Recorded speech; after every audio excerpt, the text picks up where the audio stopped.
Yo, what is going on, people? Welcome to Throwdown Your Questions, episode 446. I'm your host, Tony Polanco, and tonight I'm joined by Emilio Lopez. What's up, people? How's it going? Chris Seeley. Hey, what's up, everyone? Carlos Romero. Yo, yo, yo. Adam Vale. How you doing? Brett Murdoch. What up? And Brian Manjoma. All you had to do was put the ball in the back of the net. It's not that hard. And all you did is you Harry Kaned it. Oh, my Lord. Oh, Lord. You are something else. Oh, man. By the way, people, we're back with the full crew tonight. You already know, man. I'm assuming Brian just made a soccer reference, so I don't know. Dude, he's making fun of America. That's what he's doing. Oh, yeah? No. You got jokes on America. Well, American soccer team sucks, don't they? Don't say that. Not the women's. Not the women's. Okay, they won 2 World Cups. Oh, good for them. Exactly. Yeah. Anyway, we're back with another one, people. You already know. Not a lot of questions that we got before the show, so unless you guys ask us some more gaming questions tonight here live, this might be a short one. You know, like I've always said, the show is kind of, dictated, or not kind of, it is dictated by you guys, you know. So, yeah. Anyway, let's get into it. Jay Shep starts us off. First question here. After listening to the Thursday show, Riku-san brought up a great point about Nintendo fusing their handheld with their home console. Based on the success they've received with the Switch, do you expect future Nintendo consoles to have a handheld option as well, even past next generation? Yeah, it's going to be both moving forward. I've been saying this shit. We've all been saying this. Yeah. We all have since day one. So don't get upset. We've all been saying it. Riku does put a point on. I won't deny that. Yeah. No, hey. Riku may have said it nicer than us, but we've been saying this forever. Like Nintendo saw so much success with the Switch, they ain't going back to splitting. I mean, that's one way to look at it. They saw so much fucking failure with their consoles that they backed their ass up into the last bastion of the thing that they were good at. And they saw what people were bitching about with the Wii U, that they had the tablet and was like, wait, I can't just take this to play? No. This is like if someone wants to watch TV, and it was like, oh shit, and that's what everybody thought it was. And I'm like, well, maybe we could actually do that. But yeah, no, that's what, let's be real. It's like, hey, that's working. That isn't working. Let's combine them and see what happens. There you go. So yeah, pretty easy one right there. They will again, J Shep, I know you've only been listening to us less than a year. We've been saying this forever about the Switch. It's like they found their they found their niche there. It's like, okay, console handheld or whatever. Go ahead, Chris. Well, they won't stray nearly as far this time as they did with the Wii and Wii U. See, they were trying to have their cake and eat it too. Like Adam said, they wanted the tablet part, but they didn't want to leave the Wii, right? They wanted that both things, and I tried to melt, and it failed horribly. This time, the whatever follows the Switch is just going to be a better Switch. I don't think they're going to really reconfigure it or anything. They're going to just leave it alone and be like, we'll put in better internals. And that's pretty much it. Yeah, that's a good point. The Switch, that form, I don't know. We could talk about naming later, but it's like I think that's going to be the de facto Nintendo thing going forward when it comes to their hardware. Because like you said, it's everything in one. So and again, look at the success they've seen. Why would they change that? Jordan Taff, yes, Bebop Boru is very much a Hispanic thing, but Chris knows about that life too. I think it's a Caribbean thing. Oh yeah, paper rope, yeah. Yeah, man. But yeah, we've talked about this. It may have not. It may not be like called Via Paparu in Jamaica, but it's still the same. We still run across the same shit. We all eat platanos. Yeah. We all eat. Oh yeah, it's islands. Yeah, Caribbean islands. Oh, dude, I had my what's up, Brett? I had my Tony. You're gonna like this. I had my coworker refer to you and Manny as island Mexicans. Island Mexicans, hilarious. Mexicans, jeez. I mean, you're living in the middle of the country. That's probably what we are to them. Because Hispanics are Mexicans. Yeah, I mean, there's most definitely more Mexicans in the United States than there are of us from the islands. But it just depends on the part of the side of the ocean, the side of the country you're in. A lot of the East Coast is a lot of the Caribbean. So. Yeah, I mean, things may have changed, but it's like if you're Hispanic from like the Northeast, it's assumed you're Puerto Rican. If you're from Florida, it's assumed you're Cuban. If you're from California or Texas, it's assumed you're Mexican. You know, but I think nowadays it's just all Hispanics are Mexican. Yeah, well, I gotta say, I gotta throw on there. My coworker is Mexican, by the way. So yeah, he's just like, yep, you're on a show with a bunch of island Mexicans, and I'm like, hilarious. I kind of take offense to that because I'm not a Mexican. I'm a fucking Dominican. So yeah, I think that's why he said it. Yeah, fair enough. Shout out to your boy, man. Anyway, yeah. Again, we've talked about this whole Nintendo Switch, thing ad nauseum. They will that they're sticking with that from now on. The handheld, you know. For a second, I thought you were going to say we talked about this Mexican thing. No. Hey, you know. Well, I will say this, going back to the Switch, then what Nintendo does is they stick with something that works for the longest time. I mean, the Wii was a huge success. And what was the Wii U? It was the toe dip. Yep. You know, it had most of the exactly, and it failed, and they changed course, and then the Switch is now a massive success. Yep. And what they're going to do is just going to keep doing pretty much the same thing until something fails. Now, Carlos, you as our resident Mexican, I just had to throw that out there. What do you think they're going to call the next one? Because remember, when they called it the Wii U, people thought it was just like a Wii accessory. So do you think they're going to stick with that naming convention? I think they should name it like a Switch Pro or a Switch Plus or Super Switch. Like, honestly, if they name it a Super Switch, it's not switching anymore. Well, no, it's that functionality though. You know, it's still gonna have the same. It doesn't have that functionality in half of them now. Yeah, but I'm assuming they're probably going to keep it in at least the initial run. You know, they'll keep the pretense that it's a fucking home console up for one more generation before they're just like, it's a travel device. No, right? Like, I think they're always going to have the option of, hey, plug it into your TV. Why? Because that's the name of it. But again, half the models now don't plug into the TV. Yeah. The more popular models. Half of them do. Understand? I do, but I'm saying, like, I don't think plugging into the TV is high on Nintendo's list of concerns about the thing. I think that they're perfectly fine. Really, again, they just don't want to be seen as just giving up on a console and retreating into the handheld space. But that's literally what happened, man. Blitz says that's not true, Brett. It's less than half.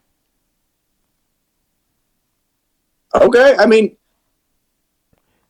he said had this in a previous show. All right, I'm taking his word for it. He's the Nintendo guy. Yeah, I mean, for sure. Like, it's like I say this out of frustration, but like I don't think that they're really concerned about how the console fares on TVs. Right? I don't think they really care about. They're kind of like, I guess you can upscale it if you want. Like it's. I will say that the handheld portion of it seems to get more love than the docked version. Like they released just a pure handheld version, right? But they never even released a dock that properly upscales it. They could have done that, right? That's kind of my point. No, but I'm saying that's just to let people know where you're coming from. They've really neglected that portion of it. They haven't done anything special with it. But at the same time, I still think they're gonna, even if it's shit, they're still gonna have, hey, plug it into your TV. No, it'll still be an option. Let me make that clear. Thank you for helping me clarify, Tony. Like, it'll still be an option. It'll toss it to you like scraps of bread, and that's the part that frustrates me because I want to see a true console option from Nintendo, and they're not really supporting it. They're just kind of giving me that option, and it feels more like, here's a handheld. Yeah, you can put it on your TV if you want. So, and it's Steam Deck's kind of the same way, except they're a little bit more upfront about it. They're like, yeah, you can use this on a monitor, but mostly it's designed to be a handheld, man. Yeah, well, Nintendo, like you said, they're trying to have both. Blitz. Okay, we agree. I would, because I did buy that adapter that makes the games look better on a 4K, but I would probably play. I would be more inclined to play that new Mario game. If you could properly upskill, I have to go through all this shit, but it's I can't deal with it, man, all right, moving on. Next question here, also from Jay Shep. A Twitch streamer giving away a PS5 sparked a riot in the middle of Union Square. I know some of you guys live in New York. Did you hear about this? Oh, yes, I did. Obviously. It was all over the place. Yeah, but here's the funny thing. I'll tell it to you from my perspective, right? I normally work from home on Fridays, but that Friday I had to go into work, right? For embargo shit. Went to work, right? Left a little before 5, right? And as I'm getting home, I get a call from my mom, but I'm in the fucking subway and shit, so the call didn't go through. Get out the subway. Everything's perfectly fine, right?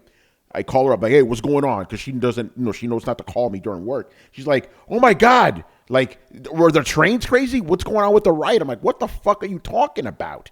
And then because my mom, her English sucks, so I didn't know what the fuck she was asking me. So I call my sister up, like, yo, what the hell happened? And then that's where I heard the story. I go on Twitter, I see some fucking influencer, I don't know what his fucking name is, dumbass, tells people, hey, I'm going to be giving away a PS5 in Union Square, and then just hordes of fucking kids. Well, it was more than that. It was not just one PS, multiple, and he showed off a whole bunch of $100 gift cards that he was going to be giving away. I mean, it was a lot of stuff that he was giving away. Yeah. So what's wrong with that, Tony?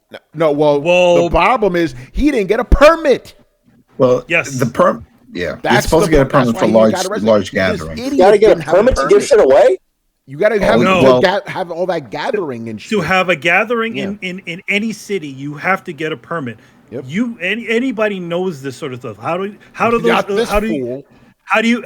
people go onto marches? They don't. Most of the time, when you do marches and gatherings and stuff like that, there's usually permits that have been signed. Even the protests, even protesting too. They all come in with permits to be like, okay, we're having this thing that's going to be on a specific day. This is also to let the police know what's going on. Oh, so he made a big thing. Like this isn't just a flash mob kind of thing. This was a production. I think there were literally thousands of kids there, and of course they started fucking breaking shit. Stopping cars and stuff. They tried to rob him.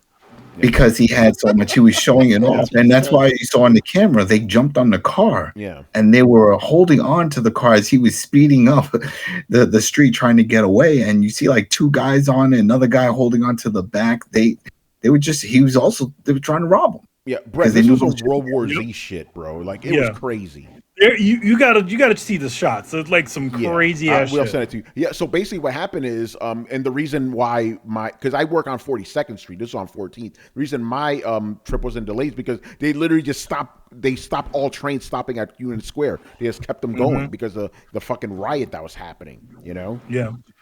Bunch of morons. These are a bunch of kids. And this idiot streamer didn't get a permit, and then this madness happened. So go ahead. Yeah. No, I mean, as soon as I heard that thing, I'm like, oh, they're gonna arrest this guy, and the reason why they did it is because the idiot didn't get a permit, and it essentially didn't tell them there was a gathering that was going to be happening there. Good God damn! Yeah, so Brett, that's what's wrong with it. Was he expecting hurt? There was fights. Dude, there was literally thousands of fucking kids just. I also think he also granted he is literally the most popular streamer on Twitch, right? Is that what the deal that's is? What they said. That's what they said. Listen, he's a pretty. Well, we'll just say he's a very popular streamer. We won't say the. And it was two of them. There was two streamers. There's two streamers. So the thing about it is, I think that in general, they also underestimated how many people actually follow them or watch them. Even though they have the numberings, I think they were just Or maybe they didn't know how many were actually in the New York area. Brett, I'm gonna text you this tweet. You're gonna see it. This is fucking chaos. Bro, I'm watching video, and I gotta say, one of the random things I'm gonna throw out there, people are gonna hate them. I'm like, this is just a sea of dumbass haircut. Like, what the fuck is with kids and dumb haircuts, man? Like, I know fashion rolls around, but what the fuck is this ironic? Are they doing this ironic? Like, you can't actually be walking around like this, right? Brett, the video I just sent you, it literally looks like a RTS game overhead. You see bunch like armies. Mm-hmm. It's fucking nuts. Dumbass influencers. But the other thing I wanted to bring up, and again, I just find this so insane how apparently this guy is one of the most popular influencers or whatever out there. I've never heard of this cat until now, you know? Because we don't run those, man. Like, you could trick me, be like, the top Steam influencer, Steam Cat is coming to Kansas City, and I'd be like, okay, I don't know who the fuck that is. Yeah, sure, that's Steam Cat. Yes, that's why. Okay, I'll throw another. I just had to learn about this shit. I saw some people talking about Doja Cat. I'm thinking it's some fucking cryptocurrency, right? Apparently, it's a singer rapper woman or something. You know, it's like it's just interesting how, like, you know, I got to get on my old man soapbox right now, man. Back in the day, right, since like entertainment was so limited and stuff, everybody knew about everything, even if you weren't into it, right? When Seinfeld had the series finale, everybody knew about that shit, even if you didn't know who the fuck, you know, even if you watched the show, you knew about it, right? But since now everything's so fabricated, everything's off in its own little space, you could literally have people who have like tens of millions of followers that you've never heard of. It's fascinating to me, you know, how that works. You know, it's like we just made these little worlds to ourselves, you know. Very interesting stuff. But yeah, bro, this guy's a fucking idiot. Yeah. That's all that to say. He's a fucking idiot. I just got to throw it in there while we're talking about old man yelling at clouds, weird shit. Like, Tony, have you seen this whole NPC thing that's been going through the internet? Yes, I have. I don't understand the appeal of watching someone act like. Actually, no, wait, no, hold on. Let me take it back.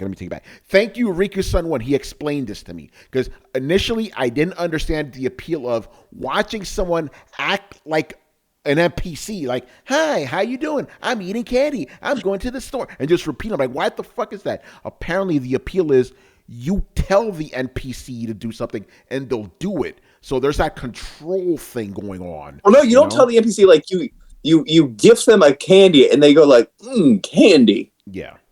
And like, so like it's like pressing buttons on a soundboard. Yeah, I know. There's so much psychology going on to this. Yeah, TikTok is a fucking disease, man. Like what? Well, yeah, and then the latest TikTok craze I saw is like basically it's called I might be getting the name wrong. It's like called bed rot. Basically, it's people who are just laying in bed all day, tweeting about or TikToking their experience. This is some Jagon shit, basically. You know, it's amazing to me. The whole world's fucked, man. We're so fucked with this shit. Dude, TikTok has been the most effective weapon against nationalized weapon against Americans fucking ever. I'm pretty sure it's made us all retarded. It really has. You know, and these other TikToks that again, this shit just pops up on my timeline. I can't afford this, you know. Girls who are using the Barbie movie as a litmus test to see whether they should stay with their boyfriends. They're making TikToks out of this shit. The Barbie movie is literally certifiably insane. What the fuck are they talking about? Yeah, basically, because the Barbie movie is like ultra hardcore feminist, right? So if they take a guy to the movie, he doesn't like it. It's like, okay, I can't be with him. You know, he's not about the struggle or whatever. You know, bro, I'm like 90% sure some of that is satire, and people are just taking it as straight. Yeah, but the point is, TikTok. I honestly believe that's the Chinese weapon against us. That's how they're getting us, man. Make us stupid with this shit. You know, it's working. It's working. It really is. So well. Oh my God! All right, let me move on before I get more upset. Shout out to Ace Ali, man. He is sponsoring 2 other questions from Mr. J Shep. Again, we always encourage you guys to do that. So thank you, Mr. Ace Ali, for sponsoring J Shep's extra questions. So let's get into it. First question, or third question in this case. Baldur's Gate 3 received very high reviews from critics ranging in the low to mid 90s. As far as RPGs are concerned, could Baldur's Gate's PS5 release overshadow Starfield's release on Xbox? Baldur's Gate 3 is currently the number 2 best-selling PSN pre-order. Whoa, pretty crazy. So yeah, Brett, this is a perfect question for you because you are hyped. These are your most hyped games of the year. Yeah, I laugh because not because that'll never happen, but it's kind of what Sony's going for. Is it gonna work? No, there's no way you are overshadowing Starfield. I'm sorry. There's been too much hype. There's been too much fucking Starfield is Xbox coming out in a fucking white fur pimp coat kind of thing. It is their showing. Whether or not it's good, bad, and different, you are showing up to see this shit, right? It's kind of an event. There ain't no getting around it. So people are either going to tune in to see what Starfield is because they're excited about Starfield. They're going to tune in to see how big of a clusterfuck and dumpster fire it is. It's just kind of reached a sort of critical momentum that you're not really slowing it down, right? It's broken through there. That being said, it will be a great option for PlayStation owners when Starfield comes up, which is going to take a little bit of the sting out of Starfield. If anything can, it would be Baldur's Gate. And it is definitely the fact that what a coincidence that we have to work on this for just another month and we're going to release it. I don't know. How does early September, right around Starfield Day, sound to everybody? Come on, you guys ain't fooling anybody. But it's also in my opinion, it's almost a laughable response because look, bro, if your response to somebody releasing what is tantamount at this point to an internally developed tentpole franchise like this, your response shouldn't be buying timed exclusivity a month after a PC release. That is efficient, maybe, but it's a very poor look. It just kind of comes across as a little bit desperate to me. That being said, for people who aren't looking at it from a top they're not gonna release it or close to Spider-Man time. I'll tell you that much. No, and that's what I'm saying. The response seems half-assed, and I say that because I feel like Sony could have pulled, if they had really wanted to combat Starfield, they could have pulled something out. They could have arranged something, and I think Spider-Man kind of is. Yeah, but I think that Spider-Man kind of is it. Yeah, and I don't think it's a direct response because I don't think that they want to, I don't think anybody really wins if you have a direct, two major companies releasing exclusives at the exact same time. I don't think really helps either of them, and they recognize that. But hey, Brett, real quick, Jay Shep says that Baldur's Gate is not timed exclusive. Don't put out false info. It's not timed exclusive. Yeah, Jay Shep, fill us in, bro. What's going on? Well, I mean, it's not on Xbox because of technical difficulties. So, yeah, I get what he's saying. I don't know how to quantify. Do you really think it's a coincidence? You did say buy a timed exclusive. No, I know, and that's what I'm saying. I understand that it's not being released with the PC version or with the Xbox version because of technical difficulties. Xbox Series S version specifically. But because that shit is dragging the Xbox down like a fucking albatross. But my response question has to be do you really believe that it's just a coincidence that's releasing on the same day as Starfield? It's not releasing on the same day, is it? I'm pretty sure it's right about the same fucking day, isn't it? Yeah, I think it's close. I don't remember. Let me check Starfield release date. Yeah, I know they're both early September. I got to look. Oh, it is same day. Yeah. Okay. So do you really think it's a coincidence that it's on the same day? But I don't think it's up to Sony when this date releases. Baldur's Gate is a third party game. Yeah, and that's where the word "buy" came in. But that's Huge. That is unfounded, inflammatory accusations. I get it. I do. That's just me probably being a little bit pissy at Sony, but like, I don't think that there was no influence from Sony and that this just happens to release on Starfield Day. Like, that can't be coincidence, man. I can be stupid, but come on. There's no way that it just happened to be that way, completely independent of Sony's influence. Does anybody actually believe that? Like, what a fucking coincidence. Well, if you're the developers for Baldur's Gate and you're releasing a game, and if they believe that Starfield is going to be the massive hit it is, then I wouldn't want to release it that same day. I don't think Sony is like forcing anyone to be like, hey, you have to release it this day, or what are they going to do? Well, but again, we've released our PC version. Xbox is down the road, and we're talking about just the PC version or just the PS version. Like, you don't think that they had a talk with Sony at that point? No. Well, they have a talk about when they're going to release the game. That sounds very conspiratorial to me, bro. So you do think it's a coincidence? Like, yeah, again, like I absolutely do. Yeah. Okay. I find it very suspect that it's on the same day. Yeah, because again, that's this all. Game is not. It's legal moves, man. It's valid. You can do that. Yeah, no. Again, I'm not taking away your opinion. You can think whatever you want. I'm just saying I don't buy it. I don't buy that because it's like. Oh no, I'm saying it's not like it's illegal for Sony to be like, hey, you should release on this day. I don't think that Sony dictates release dates for third-party games as roughly as you think they do. I mean, tell that to Final Fantasy. But that's an actual exclusive. That's like an actual exclusive, though. Yeah, that's a difference. This is not an exclusive. It's only exclusive because it can't run on fucking Xbox. You know. Yeah. No, I hear what Sony didn't make that happen. That's just the way it is. If the Xbox was if the Series S didn't exist, this game would have been on Xbox. And you think it would have just so happened to release on this exact day?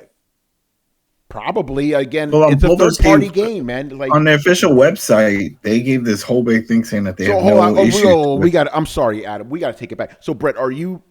And you left hypothetical, so I won't piss you off with this question. Are you saying that if this game was coming to Xbox, that they would have moved the release date? I'm saying that if this game were being simultaneously released across both Xbox and PlayStation, it would not be being released on the same day as Starfield. So they would change the release date then? That's what you just said. You're saying it a different way, but you're saying Yeah. So basically, the only way for them to that sounds really fucking crazy. You're telling me Sony paid Larian to release it on that day? I don't even think they needed to pay them. They just could have, pulled their influence a little bit and be like, "Hey, we would really appreciate." Now we're getting into serious. Listen. So, on their official website for Baldur's Gate, they gave a whole little comment about the situation with Microsoft and Xbox. It's like, it's not an issue of getting it to work. They said it's no different than getting it to work on Switch and other devices. It's just the manpower.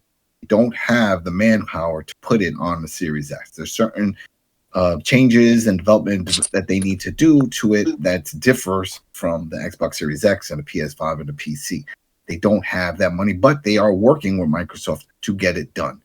Has anybody told that developer to just scale it up? So, yeah, I don't buy that. They just need manpower to put on it to make it happen. But no, I'm absolutely saying, just clarification, that Sony pulled influence, whether financially or not, to get it to happen to land on that day. Like, it was already coming behind the PC version. It was already coming ahead of the Xbox version. And Sony was like, "Hey, we should have this come out on this date." And Larian Studios said, "Yeah, okay." I mean, if I was Sony, I would actually tell them to release it a week ahead of Starfield. That would make more sense, actually. Why? You'd have all the headline. Yeah, you have and not only that, but the game apparently is really good. So people are going to be talking about this constantly.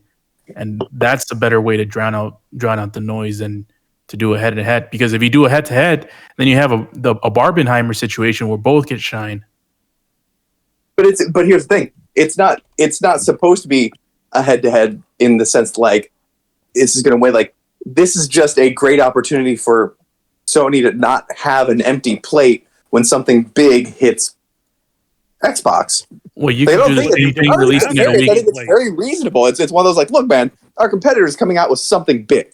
It would be wise of us not to be empty-handed on that fucking day. And oh, look, there's a game that is coming out on PlayStation 5 that's pretty high profile. Everybody's excited about it, and it's going to be a console exclusive for a little bit. Let's just put that on that day. Let's just give Larian again. I don't think it's unreasonable to say, like, let's give Larian a call and see if they can release it on that day. And honestly, you don't even need to pay them. Like, if you're Larian Studios and you get a phone call from Sony saying, hey, we would really appreciate if you would release it on this day. That is some tinfoil hattery. Yeah, they're not looking to make enemies. Yeah, because they're not looking to make enemies. I just told you go to their website too. They didn't have to post that shit. They could have just said, nope, start coming. We got problems. Let them deal with it. It's a cheap ass hardware. They didn't do that. They made a statement. So they're not trying to make enemies. I never said that they were trying to. No, but that's right there. You're implying that they're in cahoots with Sony. Yeah, you are implying that. I don't think. Again, it's not cahoot. Like if you were a developer and Sony said, "Hey, we know you're releasing your game around this window. Does this day work for you? Because we'd really appreciate that." That's cahoots, dude.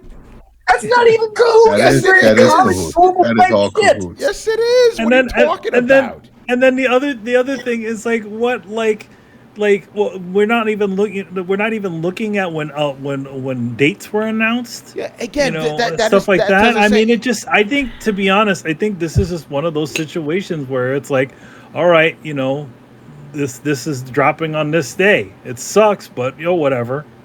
You know what I mean? The game would have dropped on that day if it was on Xbox, man. I am shocked that you are coming to bat for a company. I'm not coming to bat. You sound like a fucking crazy man right now, dude. They've pulled so much crazier shit. They have done so much more weird, buying timed exclusive kind of shit. This game was already coming to Xbox. The only reason it's not on Xbox is because it can't run on that shitty hardware. Again, we're not talking about Xbox. I'm not having money. Because the game's not exclusive. It's not really exclusive. It just so happened to become one because of that, circumstance, dude. This game was always going to drop on this day, man. Mm-hmm. They didn't go, wait, it's like, come on, that is absolutely insane, Brett. That is fucking crazy, dude. That's a way big of a mental leap, man. Yeah, dude. I know. It seems like it's like one of those like, oh wait, look at that. But I think in general, there was no second shooter. This is not magic bullets here.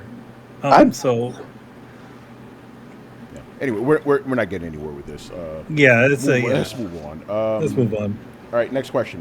Another sponsor question by Mr. Asali sponsoring Day Shep. There seems to be a lot of changes going on with Minecraft. Have any of you guys seen any of this?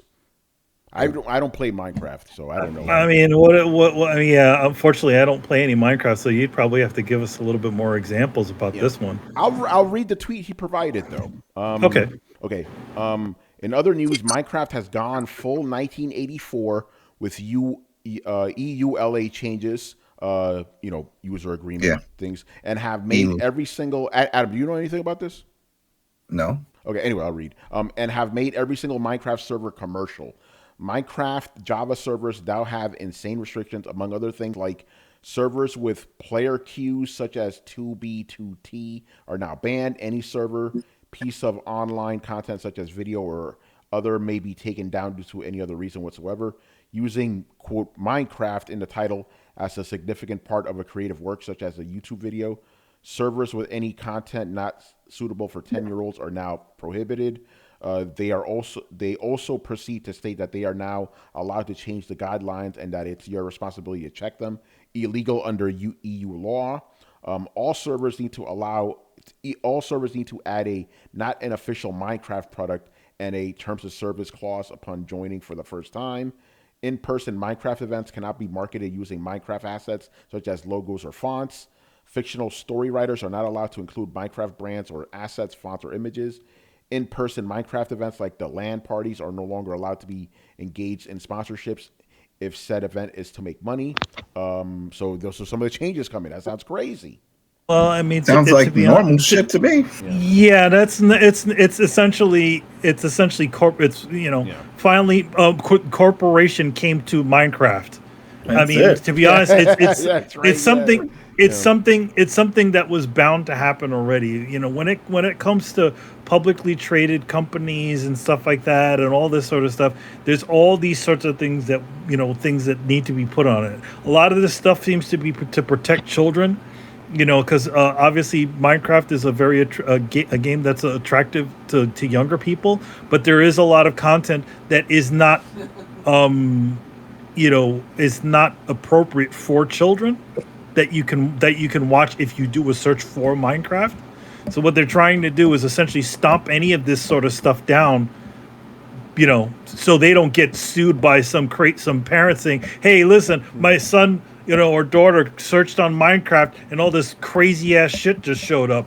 Or during events, like, Minecraft parties in the park. It's literally them covering their asses because they don't want to get sued by any of this stuff and get any sort of trouble. But remember, man, it's no different than the whole Gear situation when you made the money and you got that cease and desist. It's like same shit. It's the same. It's the same sort of situation. Where it's if these things are not explicitly said, to people. Then worse things can happen. Something must have happened somewhere that out of all I most definitely think that something, at least multiple complaints sort of came in and they just said, we're going to stomp this stuff down.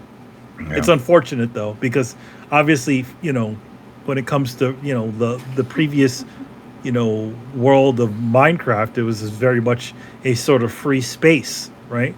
But as everybody knows, as things become incredibly popular that are, open and free, once they start to become widely popular, that's when you get more issues because there's more people paying attention as opposed to it being this kind of punk thing on the side. Yeah. Right. So there you go. Moving on here. I'll move this one up. Jordan Taff, he's been hanging out. Moving on up. And I'm asking this out because I'm not sure what the question is exactly. There are 14 versions of Zelda games and 16 Final Fantasies. Is there a game you would like to see it in a series? I'm literally just reading how they see it in a series. Yeah. Like, what do you mean?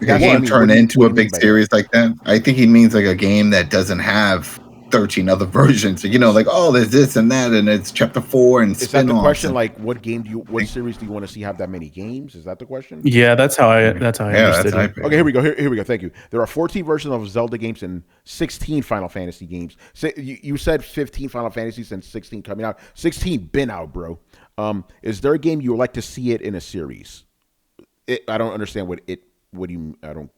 Like, is there a game you like to see? You like to see the game in a series, like Final Fantasy, or in a series, not it. See, what do you mean? The movie it? Like no. It's you would like to see a game that you would like to see in a series that big. Is that what we're saying? Okay. Yes. When is referring to the game you would like to see. What game? For example, Ape Escape. Like, let's say, would you like to see Ape Escape in a series like this? Yeah, like Ape Escape 20, right? Or I don't know. To be honest, like, I'm confused. Is the question what series do I want to have this many installments? Is that the question? Which game? It could be a singular game or a game that's in a series with like 3-6 games or. Something that's not in a 14 or 15 game franchise. Yeah, that doesn't have so many. Would you like? Would this be getting the Assassin's Creed treatment? I would think it has to be more. You guys understand the question. I don't, so you guys can answer. Well, yeah. Then why not like the Fallout universe? Just all those worlds, all those other groups. We had some with the Brotherhood, Brothers of Steel, that whole thing. But then expand. There was a lot of other groups, and there's a lot more that you can do with that. You can make some other ones. There's other parts of the world that other states. You know, they still have yet to do Fallout England or Fallout Europe. Right? Yeah, we don't even know if Europe's still there in the Fallout universe. Yeah, that's what I'm saying. Well, we know. We actually, some people have come from there. Somebody came from Ireland in Fallout 4, and everyone was like, "Ireland's still there?" that'd be pretty crazy. I'll piggyback on that answer. I remember when they went to Boston and the Cheers bar is there, and they show it. I would be very much okay with Fallout London. That'd be super interesting. Like, the lore nerd in me kind of almost shudders at like, oh my god, that would be like almost an overhaul of Fallout lore. There's nothing in there that says it can't be done, but it would be fucking huge. What would Fallout Japan be? Oh shit. Dude, you'd have to kind of really, in lore, you'd really have to explain like how the fuck that's happening. How somebody's getting from across the, like, well, they know, because like there is no China. They have established that. Yes. In the Fallout universe, like China is an irradiated hole at this point. Yeah, but Japan would be next to an irradiated hole. It's implied. It's implied. It's heavily implied that like the irradiated hole is big enough that it also includes Japan. Like that whole portion of the world is just nothing. It's just a big old nothing burger. Or Fallout Russia. I think that's Metro. The Siberian part. That's Metro. Oh, that's that is. Yeah, Metro last year and all those. That's pretty much it. And I think the one when it comes to those sorts of like high numbered games, I never really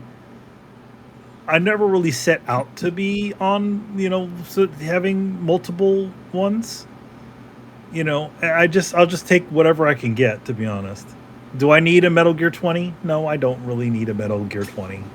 I don't think anything gets to 20 without sucking. I don't know if I want this. This feels like a monkey paw wish. Yeah, like you get to 16 and 17. Like, how many Fast and Furious? Like you can tell, but the thing is, you have to branch out with different characters. Like Final Fantasy has different characters. It's not clouded. The problem is that Final Fantasy always reinvents itself. It's never the same game. Yeah, that's so it. Like they could, it's only Final Fantasy in name. It's almost like an anthology series, right? It's like they brought his cousin Bob, Bob from Chicago. They do a series just on him. He got a letter from Big Boss. It's never about like Bob from Chicago only exists in one version of Final Fantasy game, and every subsequent game, Bob from Chicago doesn't exist because we're on a different planet, we're in a different place, we're a different fantasy world. Mm-hmm. Even though there's some things that unite them, Yeah.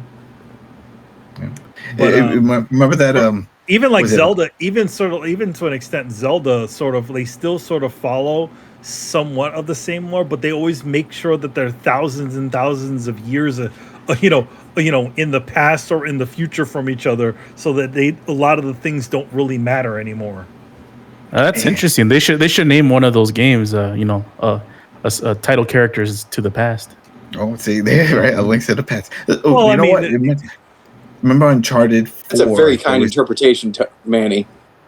What's that? They always make sure they're thousands of years apart. Like, no, the Zelda world continuity timeline is so fucked up. It's like a it's because like some of the games take place in a universe where a certain bit of events happened. Some of them take place in in other words, alternate universes where certain things happen, or where Link didn't go back in time, or Link was allowed to get old or die. Yeah, and they never tell you what made the world like that. They're like, this is the one that branches off the timeline where Link lost in A Link to the Past.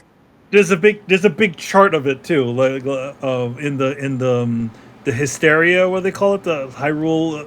Yeah. You try and read the chart, you're like, what the fuck? It's like a map. It's like a map of train stations and shit.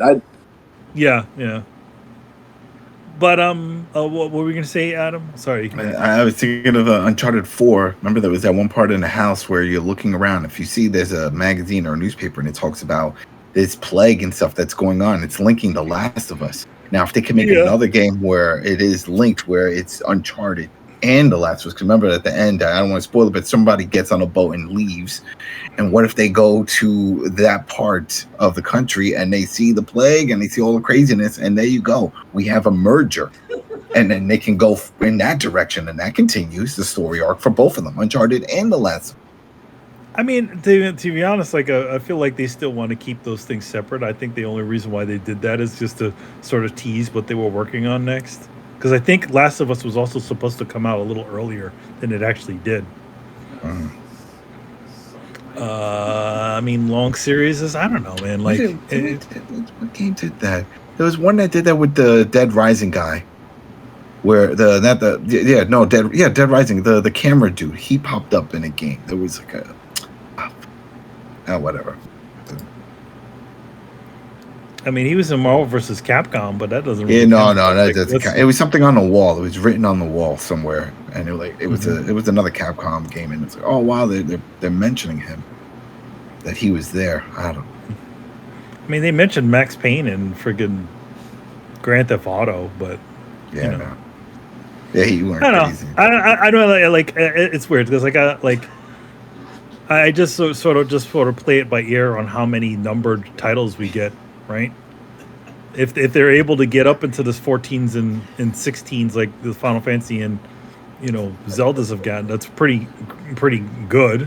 I mean, and have consistently decent games. I mean, and it's ballsy. It's ballsy because if the main reason why a lot of studios and even movie studios don't do that is because they don't want to turn people off to think that they have to have seen all the priors or read all or played all. Yeah, they were like, what 16 version? But that's precisely why Zelda games haven't numbered themselves in years. Mm-hmm. Yeah, they've only done like what, 2? Smart. So, I mean, the Final Fantasy games sort of number themselves, but I think it's sort of known that those worlds don't really connect. Mm-hmm. And I don't also think that Dragon Quest doesn't connect in itself either. Though each Dragon Quest game is its own sort of thing, isn't it?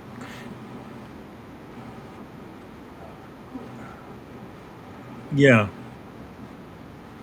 Yeah. The later ones. They sort of have all the same aspects of the previous games, but they don't have any of the connection. Oh, sorry about that. I was mute. Dragon. Like I said, Dragon Quest. The first 3 were one story. The next 3 were one story, and then after that, they just became like Final Fantasy. They sort of went on their own. Yeah. Yeah. Yeah. All right. By the way, I still don't understand the question.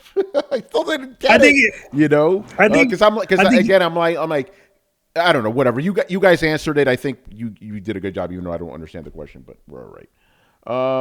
Moving on here. Last question. Actually, no. Two more questions. So if you guys have any more video game questions you want to ask us now, or the show will not be that long. All right. Tumeke. And I think I know what you're trying to do with this question, man. Is he? Yeah, I see the what you're trying to do here, bro. But let's get into it. Without sales numbers being the only factor, what console from the first generation and now do you feel has been the most significant or successful important factors to consider in addition to sales numbers? You said no sales numbers, so no addition to that. So without sales numbers, our impact on the industry, the library, first and third party, the lasting appeal, plus any other factors you feel are appropriate. So the console didn't necessarily have to be the biggest seller to be the biggest impact. Can I just say the obvious? The Nintendo Entertainment System. And that's why he asked this question. He wanted me to say something about nice about Nintendo. There you go. That's the obvious answer. Yeah. I can give the delusional answer. Atari? The 3DO. The 3DO. 3DO was the first game console to have a microphone excuse me, not a microphone, a headphone jack on the bottom of your controller, and With they took them how many years to do that again? Well, I'm gonna go with the Dreamcast. The most innovative, the most important one for the industry. Dude, just about everything about the Dreamcast was carried over and standardized across console generations. It was definitely the beginning of of modern gaming. To be honest, like a lot of it was the first console to be online. A lot of the way games were designed have kept those sorts of design aesthetics and things. So. I mean that was like literally the first step into what is considered modern. If it wasn't for Nintendo, none of those would have been around. Yeah, that's why I say at the end of the day, you guys are 100% right about all that stuff. But without the Nintendo, the video game industry as we know it, as we understand it today, would not exist. You know? I don't believe that. It always true. You know, so wait, wait. So Brett, you're saying without the NES, you would think the industry would be exactly the same as it is now? Not exactly the same. I literally just said the industry as we know it today. All right, calm down. There's a middle ground in there. Like, there is a long history of things being simultaneously invented in different areas by different people at the same time. It's been pretty well shown that where there's a need, people move in to fill that need. So yeah, you already had companies like Atari there. If Nintendo hadn't gone in there, they would have filled that void. But things look exactly the same. Atari failed. That's the reason why it was falling apart, because of Atari. Yep. And then everybody else, there was other studios around that wanted to manufacture a console. They're like, forget it. If Atari couldn't do it, and they were the big ones, they were like, no one else is going to do it. But Nintendo did. Now, if Nintendo didn't go into the alternate universe, then it would have been Sega, because they it could have been Sega, or it could have been NEC. Yeah, but we're already getting to hypotheticals. Like, what actually did it? Yeah, exactly. Actually, who did it? It was Nintendo. Nintendo did it, and everybody was sticking away from home consoles. They're like, that's dumb. No one's. Look, Atari failed. It's not. Gonna and I remember this. Even when they put the Nintendo, the video game industry was so like destroyed when Nintendo brought the NES here. They didn't even market it as a video game system because they didn't want that stain on them. You know, it was computer. Yeah. So without the NES, we wouldn't have with the industry. Without the NES, it might be better. Like, don't forget that Nintendo damn near cratered the entire industry. Explain. By flooding the industry with half-assed games. The reason they had to combat it and put the Nintendo seal of approval on there in the first place was because they shit the bed. Atari did that. Was that Atari? Yes. Yeah. I feel like the game crash of '83 was blamed on Atari. They were flooding the market. Yeah. So Nintendo was like, we don't want that to happen to us. So let's at least, even though the seal approval was ultimately kind of yes, they at least try to limit shit. They had to do it because people were looking at these games and be like, yo, this is nothing like they advertise. All right, Adam, just say it. But no, I can't. Gotta have something. But there was no, they didn't have to have something. That was their something. It was already there. That seal. They had the seal. Yeah, they did have the seal, and they even limited like their third parties to like only releasing a couple of games. That's why you had to have like Ultra. Konami, Ultra. Oh, it's funny too. That was brought up. I went to see the Ninja Turtles movie, and they show all the old commercials. Once you go in there, they show all the old commercials, and you're seeing some say Konami and others say Ultra. And I was explaining it to my kids. I was like, that's the same company, but they had to divide it up because of the quota of how many games they were allowed to release. Yep. You could you could even tell like they didn't even bother hiding it. Like when you hear the pause noise in like in an Ultra game or the Konami games, it'd be exactly the same. That little yeah, right. And the same code would work too. Yep. I like that name Ultra though. I should Ultra Games. Yeah. Somebody did get that name. Somebody owns the rights to Ultra Games. Oh, really? Yeah.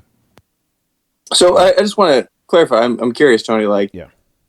Are you saying that without Nintendo, that we wouldn't have a video game industry, or that it would just be a little different? It would be a lot different in America. It would be a hell of a lot different because they standardize a lot of things that we have now. There'd be no PlayStation now for Nintendo because of all the controversy. Yeah, but I'm talking about just the Nintendo Entertainment System specifically, not that other stuff. But yeah, so yeah, again, there's no way to argue that. You've seen the impact it had. I mean, I agree, but I also feel like the video game industry as we know it is kind of like Thanos, right? Like that shit is inevitable. Okay, I disagree with that, but you know, it'd be. I think I'm not saying it wouldn't be different, and we would definitely wouldn't like. I'm not saying like we'd have all these awesome Nintendo games. I'm just saying like I think the industry has been shaped by need, not by Nintendo just kind of like standing on top of a mountaintop and dictating it. So like I think that we would have ended up in kind of the same place. Now, you know, we're talking about alternate realities here, so, you know, just a little bit can throw you way off, but, like, I think Nintendo was definitely the dominant figure, and I think that they definitely helped shape some stuff, but I don't know that it would be all that different. I kind of feel like the industry is shaped more by need. Okay. Or more by demand. Yeah. Well, that was the thing. There was no demand. It failed, and they were like, "You know what? We'll just stick for the arcade." Was dead at that point. Yeah, like that's it. It was absolutely dead. Yeah, just go to the arcade. Don't buy that home shit because it's always gonna be garbage. Remember the Tiger Directs and stuff like that. But again, like that's it. Like arcades were big. It would. Yeah, we're arguing multiverse stuff now. So not really. Blitz says. But anyways, I was actually hoping we get people have different opinions on what consoles they see as influential, since we all have different opinions. But again, the NES is such a monumental system for the industry that overshadows everything, dude. Yeah, doesn't matter. You know? Listen, I'm complimenting Nintendo. Take it. You know, there's only one of a few times you get it. Like literally, that's the mountain that looms over everything. You know, the NES. No one can say, look at all the stuff that PlayStation did. There you go. Brett disagrees with me, so there you go, Blaze. There you go. Yeah, I was like, I'm sitting over here disagreeing. Yeah, see, there you go. There's some disagreement. There you go. It's good stuff. Hey, Blitz, I disagree with you. There's some disagreement. There you go. All right, moving on here. Jay Shep, thank you for asking another question, sir. Have any of you guys seen the rumored specs of the PS5 Pro? Could this generation's third-party games be wasted on the PS5 Pro because of the Series S? I haven't seen it. Again, I am dismissing anything about the PS5 Pro until it's official. I'm not paying attention to any of these fucking rumors. So that's hold on. I think the second part of that question is, I don't want to say telling, but like, and I don't disagree, but like, do you really think like, do you think that the Series X is really holding back the whole industry? The Series S is holding back the whole industry like that? I do. I personally do. You think it has that kind of power? Yeah, because developers are literally saying that you can't get Baldur's Gate on the fucking Xbox. No, not that part. He's talking about like the install base power. Because that's Baldur's Gate is a perfect example. The install base power. If the install base is there, so it's not released on S. I don't think it has that. It's not. No, but because they can't get it on S, it's not on X either. Like we've. Yeah, but it's still on PlayStation. But it's still on PlayStation. I thought we've had this conversation before on the show. Dude, we all agree. It's in the question. The question is basically asking, does Series X hold back Excuse me. Does Series S hold back PlayStation 5 Pro? He asked that. Okay, and here's the thing: the first part of the question I dismiss because I'm not going to even talk about the PS5 Pro right now. So the second question is the Series S holding back game development? Yes, it is, in my opinion. Not on the PlayStation 5. Not on the, but in.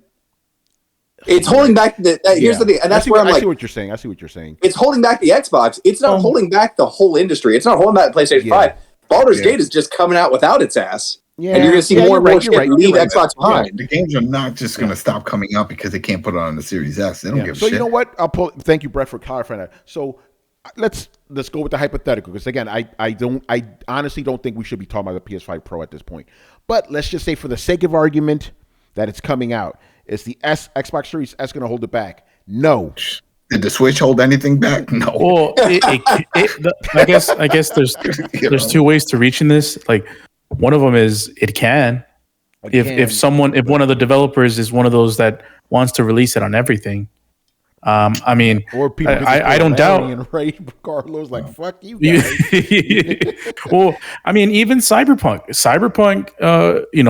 it was hampered not just explicitly because of the Series S, but it sure as hell didn't help. Yeah, but with the DLC, they're abandoning that shit. Mm-hmm. They're straight. Yeah, exactly. So now it's not gonna. But it did one time, but now, with the DLC, it's not. Yeah. I think we're moving to the point where it's not going to affect shit anymore because they're not afraid to leave Microsoft behind. Yeah. It's like, fuck it, we're not releasing on the S. Deal with it. It's not our fucking problem. Yeah. Bliss says he agrees with you, Brett, that the S is holding back Xbox, and I agree with that as well. Yeah. Oh yeah, I think everybody agrees with it. Yeah. It's a legitimate problem. Because Microsoft's whole policy is that if you're going to release a game for the Series X, it has to also work on that. But Brett, you're right. Like, is clearly going to call the problem. Xbox S is not even holding back the PS5 as you see with Baldur. No, you're 100% right about that, dude. I'm going to use this opportunity to just fucking gloat because I was fucking right this whole fucking time since the beginning. I've been hammering on this point. When people, I love this guy, but shout out to Torrance Davis. Torrance Davis was the main guy that was telling us, it's like, this cross-generation stuff is actually good. Get more people accessibility to all the games. It's like, well, what about the systems holding back the new? It's not going to hold them back. All you got to do is scale them up. And this wasn't just him. Man. This was a lot of people. A lot of these kumbaya motherfuckers on Twitter talking about everyone should get all the fucking games that they want. And I'm like, no, as hell you don't want that, because when you have the new system, these old consoles are going to hold you back. And what happened? We're 3 years into the generation. We still haven't gotten real next gen games. Yep, you're seeing it right now. It's just so confusing. Like, this is the thing that I get confused by, because here it is. You got the Series X. I don't know what's holding it back. People are like, oh, well, it's not powerful. Well, I know that the Series X is more powerful than my Steam Deck, and the Steam Deck can play Baldur's Gate. So what the hell is the problem? The problem is couch co-op. They're having trouble to get couch co-op running on the S because you got to be rendering two people on one screen. And I don't know if they have like couch co-op on the Steam Deck. Oh, I don't think. Hold on, I got to stop, Brett. Is that really the reason you just fucked me up right now? So the reason the game's being held back is because they can't get couch co-op to run? Well, you didn't know that? No, that's what held. Well, that's what held up. Piece of shit console the S is. No, but that's what held up Halo Infinite for the campaign, because they had issues, and that's when they said, you know what, we just can't do it. There's a lot that goes into it, and so you're rendering twice the shit, man. Yeah, I get it, but it's like that. That illustrates how shitty that console is, man. Wow. Oh yeah, Series S is a piece of shit. I mean, I've as much as I like my Series X. Series S is a fucking. It's just a party favor. It's. What? I put it in the same fucking bin that I put my Switch in. I'll be real honest. I mean, it's pretty obvious just by the size. When people are like, "Oh, Series X, look at this, look a big tower," and then you look at the Series S, man, they fit all that power in that little box. No, they didn't. No, they skimped on some stuff. There's a reason it's small, Brett. Exactly. And the Series X is a great console. Like that's what pisses me off when fucking with Uncle. It's a great series. With Uncle Phil said, and with a straight face said, "Oh, the Series X it's actually a mid-gen console. Like a pro system." I don't know what he's talking about. I don't know what the hell that means. Like what? The Series X could have been like. The weird thing is, like, when you own it, like it has a very premium kind of feel to it. Like, things work really well. The system is quiet. It's sleek. It's a good size. The packaging, like everything about it says like this definitely feels like a premium experience, but it's drowned out by the fucking kiddie pool that is the Series S. Yeah, I don't know what the hell they were thinking. So like I honestly feel like the Series S definitely damages the brand, not just in the whole like. That's why I'm trying to figure out once that the black version comes out, that Series S black, the one with the 1 terabyte, when they do a teardown, I'm telling you, it's gonna have something else in it. It gotta have. I don't think so. Right? I don't think so. I just don't think that they know how to walk their ass out of this situation. This is a problem for them. You're gonna release this and certain games still can't work on it. Then what the fuck are you paying $400 or whatever they're charging? Because it's more expensive than the current Series S. Because it's got an SSD. And they're like, look, you can play the other one has SSD too. It's just this is bigger. This has 1 terabyte, but still, it's like, oh wow, but I still can't play the newest shit. Yeah, but you can put all your garbage experience in one place and have more of it in one place. Like, it's I think that they're just shackled to it. I don't know. I don't think that they know how to walk themselves out of the Series S because they need to. They need to just disengage from the Series S altogether. And I think we've talked about it before. The only way they can do that is like being like, oh, it's a great streaming console. But like, man, like I legitimately, and I don't think Sony or Microsoft knows either. But I legitimately don't know how you walk yourself back from that ledge. It's easy. You blame somebody. You blame Larry Herb. That's why he's gone. It was like, yo, that was his idea. That's it. It was all those him. Responsible have been fired. Exactly. Major Nelson. Now you know why he's gone. He's not so major. He just let us down with this. This was his idea. This was his baby. Yeah, they need to find a scapegoat or something like that because they need to tear away that Series S. It's fucking them up, man. Seriously, and it's been a problem, but now it's becoming a very obvious problem. You know, it's like a family member who's been a quiet, closet alcoholic until recently, and you're like, Bill's getting to be a bit of a handful. We might have to do something about this. Yeah, I mean, and honestly, I think it can. Microsoft can easily, pun intended, scale the Xbox Series S out of the ecosystem. All they have to do is just make it a streaming console. For the new games. Everything else, you can still play the games and how you used to. And because honestly, I don't even think that the Series S. Correct me if I'm wrong, but is it the best-selling one from the two? No, yes. The S is, yeah. Unfortunately, really? Yeah, this is cheap, dude. And people are stupid. They don't do their research. Sharp as marble. God. I think the streaming would be a good answer to that, though, because but it's gonna have the little asterisk towards a bunch of games. So, like, this is great for streaming. I still forgot this problem with this game, but everything else is gonna be butter. Yeah, I mean, if they and I know that they're probably going to keep this through the end of the generation. Let's be honest, but it's a mistake. It's a mistake not phasing this thing out before the end of the generation. The optics you're presenting make you look weak. There's only one thing that they can do if they want to go forward with this, and they have to go back on that. Oh, third-party games. All third-party games are going to play on both. I'm like, no. We're going to have to change some of that when it comes to compatibility, where you always see, it has this, that, Xbox One. It's going to have to just say, hey, Series X exclusive, and just use that word exclusive, and Series X, and then just hope that people figure that shit out. I'm like, well, I got an S. Yeah, wrong letter. It has to have the X letter. Oh. Yeah. Why can't I play my game locally instead of streaming? Because you own a piece of shit Series S. That's why. Deal with it. Remember that guy? It was on Twitter. It was everywhere. He was serious, though, that he bought the One X when they were hard to get on Amazon. But I got one. What do you mean? Look, I got it. It was easy. It was like, you got the wrong one. What do you mean? This is the right one. It's the Xbox One X. He did a little video and just, see, I told you it is the right one. See, people just a branding, horrible name. I mean... Confused. Yeah, people are dumb, including the people who name Xboxes. Like, Jesus Christ! Like, can we just get somebody reasonable? Like the next Xbox should be like Xbox Black or something like that. Like, can it not be something involving the letter X, please? I think the reason why, because there was something. This is actually Major Nelson. There was one. Remember, there was a 360. There was a Durango. Maybe it was Xbox One Durango. Something was called Durango. And he was answering questions that people sent. And somebody had sent a question. That's an awesome name. They should have just kept it.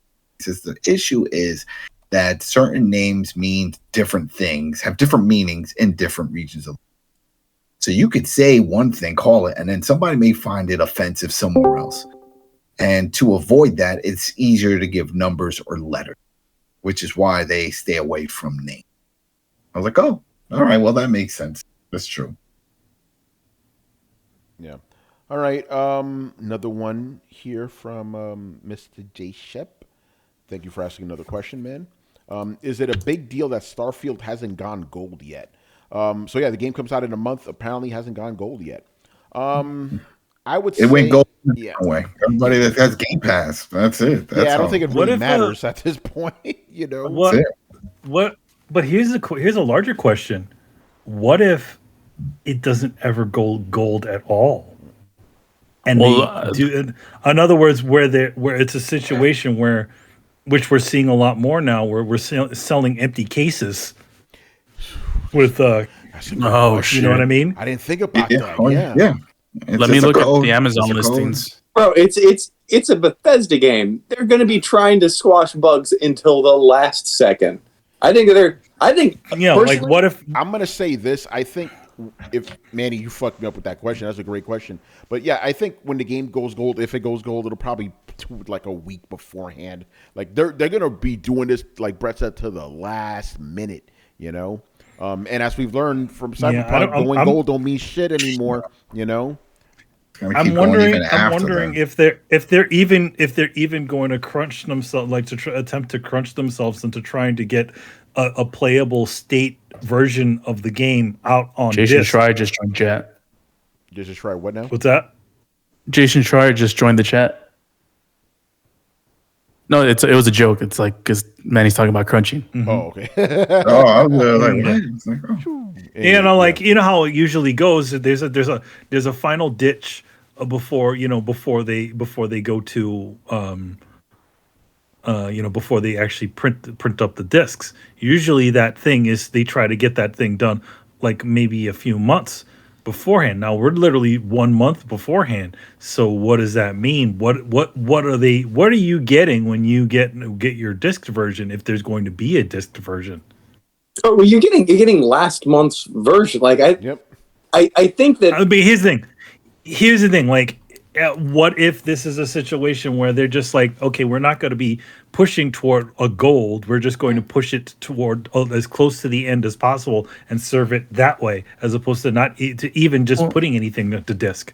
Well, no, they've already said as much though. Like what's going on at Bethesda right now is that everybody is hardcore playtesting this thing, from like the developers to the playtesters to the level designers. Like everybody in Bethesda is being put on playtesting this thing because they are hyper aware of their own reputation, and they are hyper aware that they're going to be under the microscope in terms of bugs. Like as soon as the first bug appears, the articles about here we go, Bethesda's buggy game, blah blah blah blah blah, are going to start popping up. Mm-hmm. And so like they've said that they're aware of that kind of reputation that they have, and that when they've said like this is going to be our least buggy game, they straight up said we have everybody, all hands on deck, playtesting right now and willing to launch. Something does have to happen because if they are releasing an actual disc within this game, within the physical versions of the game, then that means the game has to go gold because there needs to be a build that's going to get printed onto these discs. Couldn't this be a placeholder? You're going to get a day one patch anyway.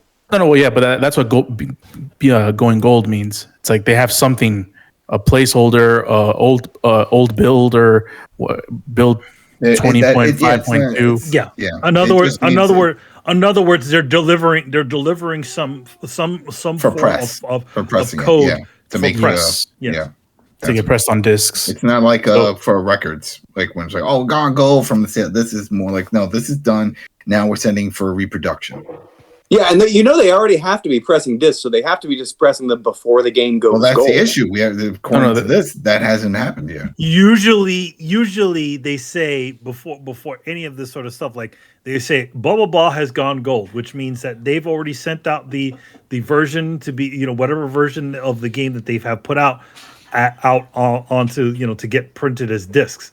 The red flag here is we're literally a month away and we haven't heard any of that rhetoric. I think that I'm agreeing with you, Manny. I don't think they're going to go gold. Gamescom because of that. I don't think they're going to go eat gold either. I don't think we're good. I genuinely think that whatever you're going to if you're going to be picking up a version of this game, it's probably going to be an empty disc with a card inside of it, like a lot of games have been doing as of late. So they could just have a disc there that is the equivalent of the card. So what's the one? Yeah, well, that's the thing. But that's what going gold means. Like you're telling what is going to be on the disc, whether it's a placeholder or an actual game, there has to be something. Gotta have something. Shout out to Adam Vale.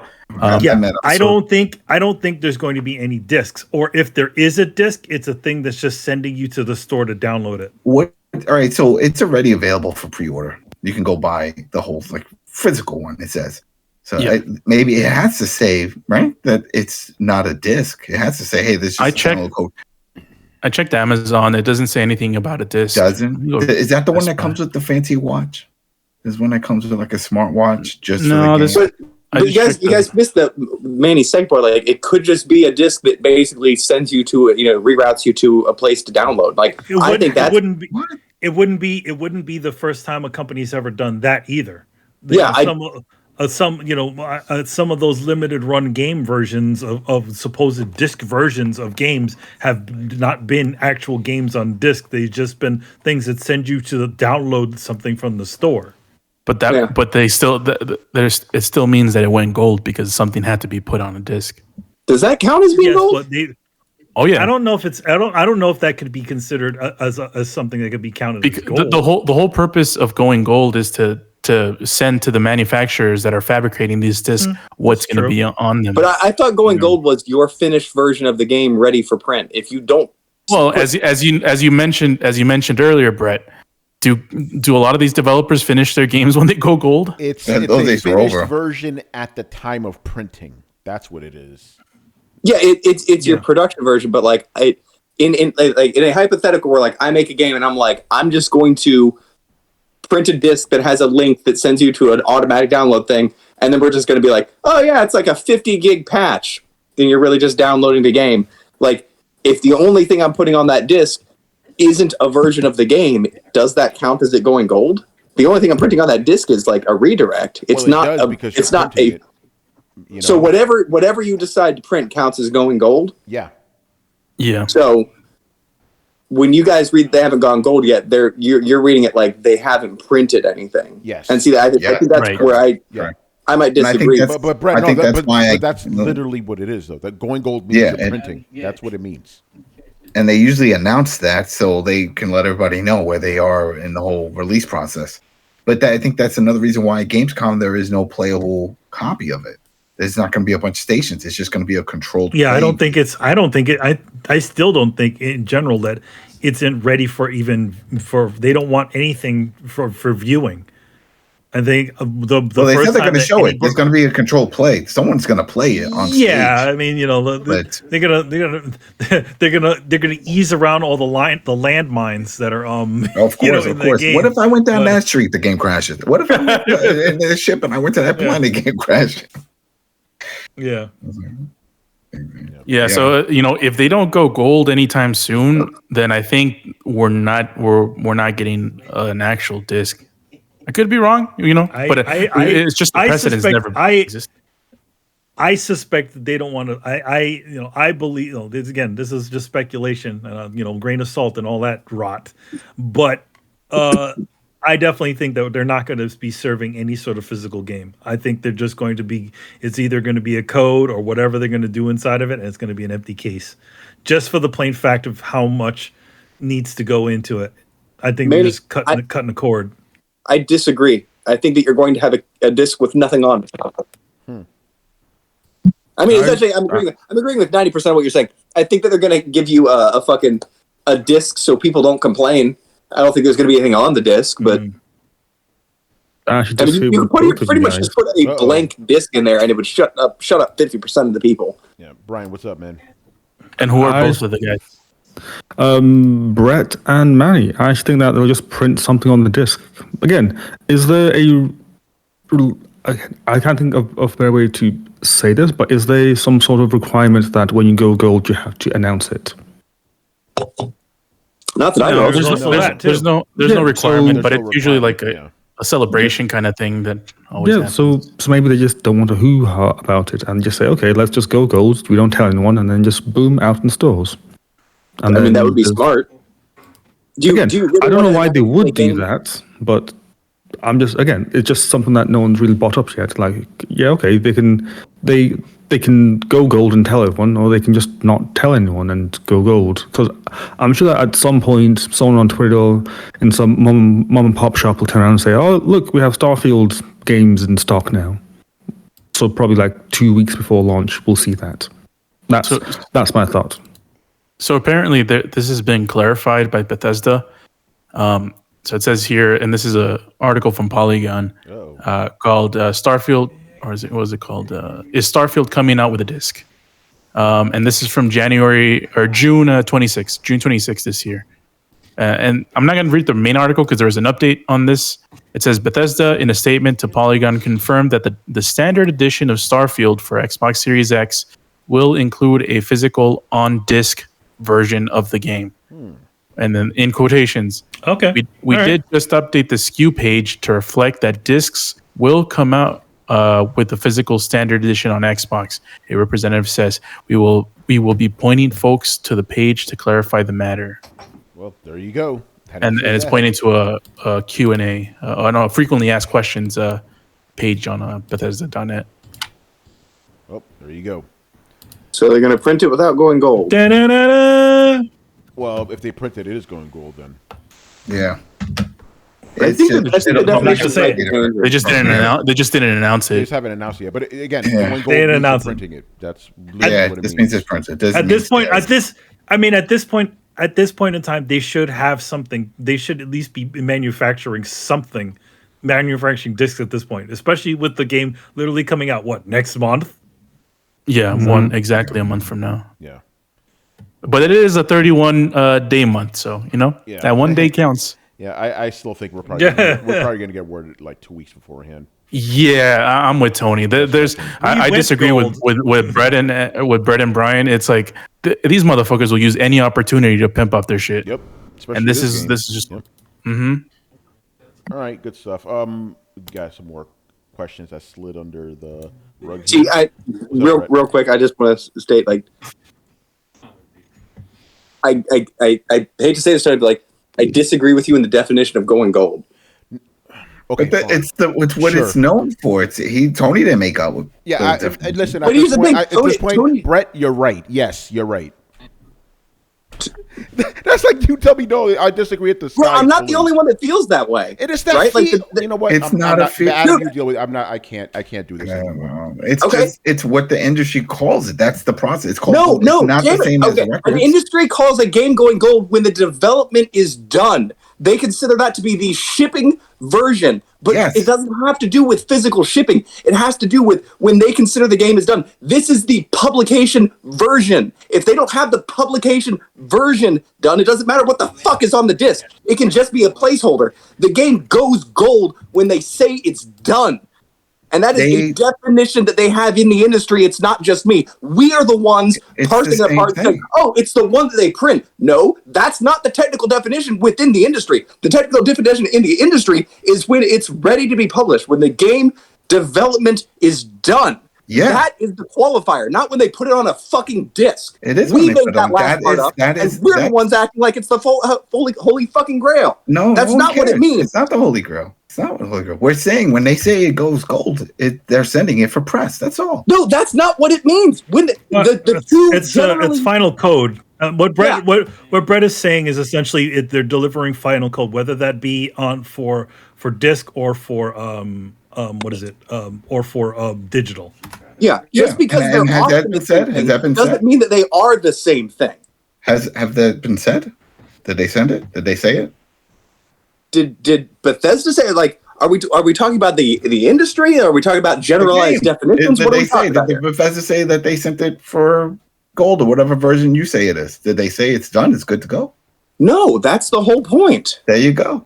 So we're all the same. But it has nothing to do with thing. printing on the disc. It has to do with whether or not they're done with whether or not this is the final version of the development code. It has nothing to do with what they're printing. They can be printing stuff on disc right now without going gold because the things they're printing are not the final version of the game. Do you see what I'm saying? For clarity, since we're getting into semantics a little bit here, okay, this is the definition. The phase going gold comes from the term Gold Master, which is a version of a game that is that its publisher has determined is good enough to be shipped to stores. So when a game goes gold, it means that development on the game is done and the game is ready to be sold. So yeah, but that's a standard. But you can read that as into like Gold Master. But I think in general, pre and post patches. What was that? Pre and post patches. I mean, back in the day when a game went gold and was ready to ship, that's it. That's all you can do. And now developers are saying, okay, this game is ready to ship, or we're shipping it with a download code, so you can download it from our app store with the latest updates. Mm-hmm. Yeah, but again, it just means when the development is done. If like they don't consider the development done. So why do developers say it's going gold a month before it releases, but there's patches, there's day one patches on these games? Because they define those two play. Go ahead. Well, the month thing, it has to do with the printing. If you or when in other words, not only printing, it also has to do with a review process within the company that within the platform, whether that be Steam or PlayStation or Xbox. That also includes those. So it's in other words, it's a final code. It's what Brett is saying is right. It is the final code that is being delivered, whether that be for shipping, for disc, or whether that be for to put on the PlayStation Network or any other platform. It's just it's that final code. But obviously, yes, as we all know, games, even though this is considered a hard end of development, it really isn't a hard end of development, and development continues after a game is considered gold. All right. Yep, and like so you're all right. Yeah, the delineation is internal. Like, what is the difference? I'm not sure why Brett, this is tickling your fancy, but the definition was, I mean, it was used back in the day before there were patches. Yeah, and now we're in a day with patches. I need to make this clearly, right?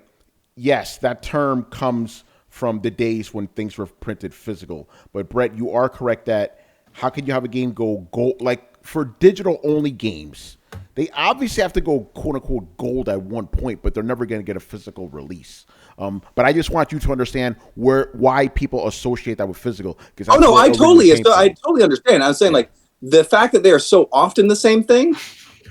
And literally every time you see like a game going gold, what do you see on Twitter? You see developers holding a fucking disc, so you can't understand where people are. Yeah, like most of the time, they're synonymous, but that doesn't mean that they have to be. And I think that's the qualifier here. Like Starfield can be shipping whatever the fuck they want. They don't consider the game to be done yet. And I think that's kind of an important distinction. They don't have what they consider their final qualifying code. And I don't know that they will until pretty shortly before the game releases. They may push this up to the last second. I wouldn't be surprised if they did. I bet you that they'll celebrate it. Yeah. I'll bet you that they'll celebrate it going gold way before that. Yeah, but again, well, here's the other thing. Yeah, I wouldn't announce going gold. Like, are you in a game where people are going to pick it the fuck apart? Do you really want to announce that you're done working on it a month before it releases? No, this is why I think it's going to happen 2 weeks beforehand. Although, as you said, and I agree with that, whatever game is on the disc, it's not the final one because they're going to keep patching it way after the launch. Just like I don't even know if it's going to be I don't even know if it's going to be a full version of like. It may not even be a previous build. It could be just like Manny said. It could be just a store redirect. Could be. Yeah, we'll see. All right, let's move on here. Blitz, thank you for adding another question, sir. With Teenage Mutant Ninja Turtles joining Street Fighter 6 tomorrow, what other non-gaming characters would you love to see join the roster? So they're doing like a Mortal Kombat, having random. Yeah, I actually didn't know about this. I didn't know about that either. You keep so many secrets. Holy shit! So they're pulling a Mortal Kombat basically. Just having a bunch of licensed characters show up in Street Fighter. I don't know. I don't know. Weird. I mean, I'd like to see the little backstory. You know, they always add a little story for each character. I'm curious to see how that happens. Where Ryu goes to New York and a turtle jumps out and it's like, "Hey, Metro look City, at you!" You know, in this case, Metro City. He's just it maybe somebody dressed up as a Ninja Turtles. Like, who are you? Blitz, is it like the actual Ninja Turtles or is it just a skin? Like again, I literally didn't know about this until now. You know. Because it sounds like it may be a skin. That's probably the easiest way to do it. Like you would have to have an entirely new animated character if that's the case, and that's a lot of work. Well, that's what Capcom usually does. Is they just reskin somebody. Yeah, so it's probably just a reskin. Yeah, skins. There you go. Okay, so it's whatever. Who cares? It's a skin. It's a skin for your virtual characters. You know, the little PlayStation Home section of your game of the game. Okay. Yeah. Okay. So it's a skin. That's what it is. That's cool. Whatever. It's a skin for your it's a skin for it's a skin for your what do they call those characters, like those sort of like fake Street Fighter characters. Yeah, the character you make up. Your the creator players. Yeah. Okay, cool. Oh, so it's not. So they're officially not. They're not in the game, but they're in the game. Yeah. Because we've seen them in the game in Infamous. Remember, they were in Infamous. That's cool. So no, like they're not like official. They're not official characters like no. What is it? Like Mortal Kombat, like they are in the Mortal Kombat game where they literally have a plot and everything. No, think how they do it in Monster Hunter. Yeah. That makes sense. That's pretty much. That's exactly what this is. Yep, that's what that's what Capcom does. Adam, do you want to see any skins from other franchises? Well, they did that, but remember in the last one we had the Knight from Ghouls and Ghosts. We had Mega Man. They were all from that universe, but from outside, shout out to Jay Shetland with the bits. All right, the dude from Bionic Commando. I have that guy. That'd be fun. Let's see, somebody else. We've seen the Master Chief. That'd be kind of wacky. Yeah. Throw in some maybe Undertaker from WWE. That might be fun to see him come out. You know, or John Cena. You can't see me. Wrong game. Here we go. You know, that'd be fun. I don't know. That's it. That's the only ones that come to mind. All right, cool. So, go ahead. This was also bound to happen because there is a Street Fighter TMNT comic already out, as well as a bunch of tie-in. There's also a bunch of tie-in merchandise. You know, you can buy Ninja Turtles and Street Fighters together. You know, from Playmates. So, you know. It's not like it's something that came out of nowhere. Eventually, you're going to do it. Oh, you know what? We might see wrestlers because AEW did that tie-in. Remember the Young Bucks are dressed up as Ryu and Ken with the outfits and all the Capcom Street Fighter stuff. That promotion was before there was any sort of game. But yeah, you could most definitely. They could possibly make a deal. They could possibly make a deal to essentially do that again. But at least as far as now goes, Ninja Turtle Street Fighter is a thing where they've had, you know, multiple products that just came out. They have the toys, the comics, and a couple of other, you know, crossover things. So, you know, putting them as skins in the game is also, you know, I'm guessing is part of it. Why do that if you weren't going to do that, you know? Cool. All right. Mighty Nerd. And I believe he asked us a variant of this question a while ago. What do you guys think about King of Fighters 13 global match releasing in November? I ask because it is labeled as the pinnacle of 2D sprite graphics in the age of 3D fighters. So yeah, this is a King of Fighters from like 10 years ago, more than that even. It's like the last 2D sprite game in the series. That's cool. Yeah. Yeah. Good. That's good that they're bringing it out. I don't really have anything to say. Is it the pinnacle of sprite? I mean, there was a lot of considered that. I guess because the sprites are maybe HD, maybe I don't know. The sprites are HD, but that game had a lot of issues. Yeah, I think it took the sprites, not the because they did have a lot of issues with the net code and everything. But that game had a lot of issues. Like there was a lot of things that they had to do to fix it. So. Yeah, but he's talking about just and it didn't even have a full roster. Yeah, he's just talking about the animation itself. That's cool. I mean, go ahead, Manny. It's cool. It's coming out, but cool. it's but you know, I wouldn't call it the pinnacle. Yeah. J Shep, are there any thoughts on Killer Instinct's 100-year anniversary? I didn't realize video games were around for 100 years. Maybe 10-year anniversary. Is that what you mean? Either way, yeah, I know they're having like an anniversary. Cool. I never liked that game. Are they gonna do like a Xbox Series X update on it or something? Well, there was an announcement at Evo that they're gonna update the game.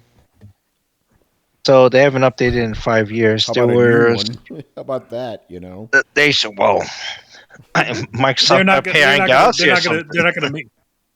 They're not gonna make that investment yet. Yeah, that's cool. This is the most. I mean, it's a nice excuse for a toe dip. You know what I mean? Yeah. Like to see if people still have interest in a possible Killer Instinct game. All right, take the old one. You know, put some new models in it, put some new textures on everything. You know, re-export all of your textures and stuff, and then, you know, give it a nice coat of paint. Yeah. So yeah, that's cool.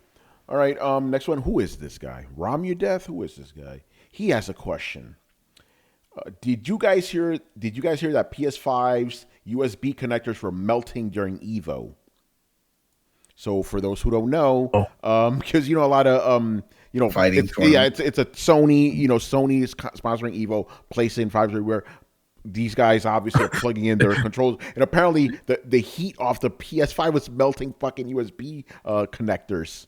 Yo, Tony. Yeah. Well, there's a reason why there's a giant heat sink inside of it. Yeah.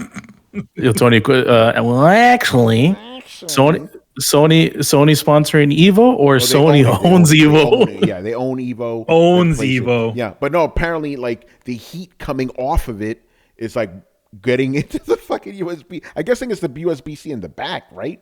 So I'm like, it has to be. It has to be, yeah. So, and people were on Twitter posting pictures of their melted USB-C connectors. Shit is crazy. So they were literally playing during tournaments, and the controller would just die on them, and they'd lose the match. You know, fucking wild. Damn. So that sounds like some bad engineering right there. You know, pretty crazy shit.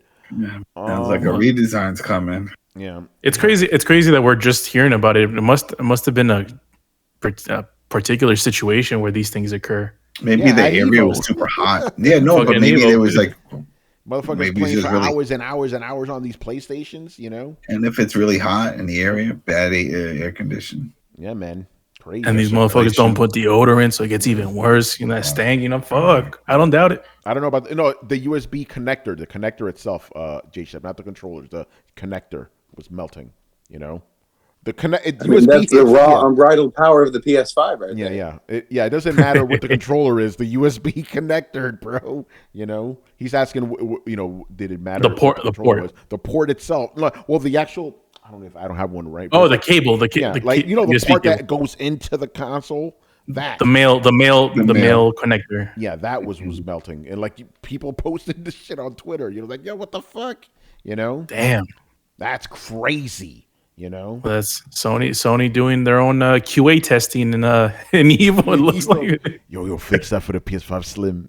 You know. Oh man!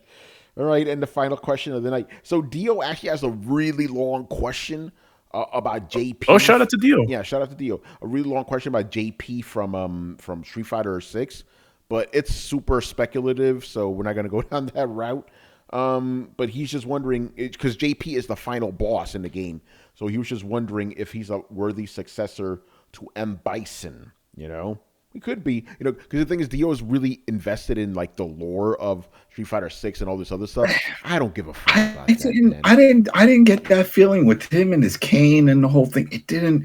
That's how the story portrays him, that he's the big man and he's the boss. It looks like he has like psycho power or something, you know. That's what he's got he's got some cool moves and stuff, but he doesn't have that aura. No, he doesn't. That's the thing. Bison had that aura, like the face going, and then with the ability of flying towards you, freaking Raiden style. But no, I don't know. Maybe just because I'm old and I'm used to Bison, I just can't see this one as being a replacement.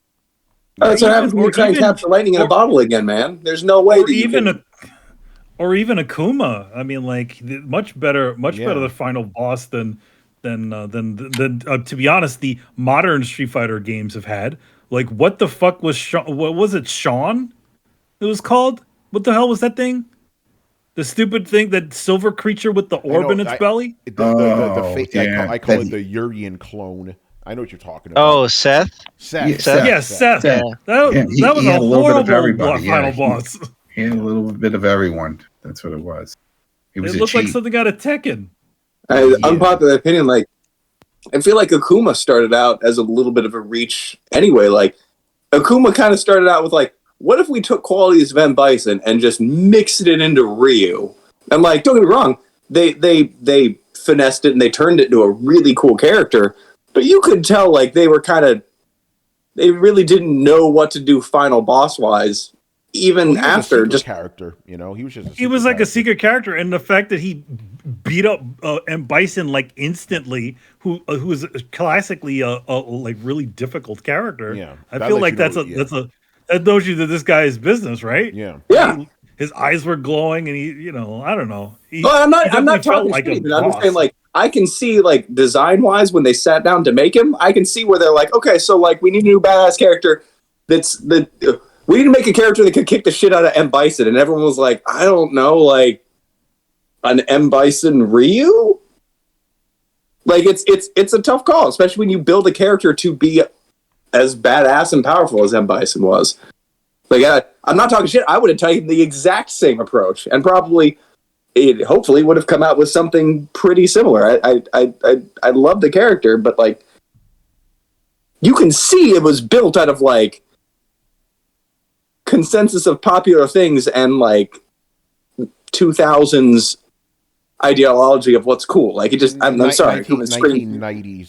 Akuma. Is it 90s? Okay, yeah. I was afraid to say 90s because he feels super 90s. Well, no, because remember, Street Fighter, he came out in, was it Super Street Fighter 2 Turbo, right, Manny, or the game before that? Where it was Super? First? Yeah, it was Super. It was Super Street Fighter 2 Turbo. Okay, so the last Street Fighter 2. No, Brett. Yeah. I just literally think, like, hey, we need a new character. Just take Ryu and give him a new head and fluffier shoulders. What about if we had Nega Ryu? Yeah, pretty much, But yeah, that was 1994, I believe. Well, dude, that's what you did back in those. Like, I was just joking with somebody back the other day. I was like, yeah, the ultimate version of anything you have to fight is just Nega you, according to, like, every 90s logic. Like Tony, if you had to write the article of your life and you had to have, like, somebody trying to stop you, like, the easiest go-to would be, like, a Shadow Tony.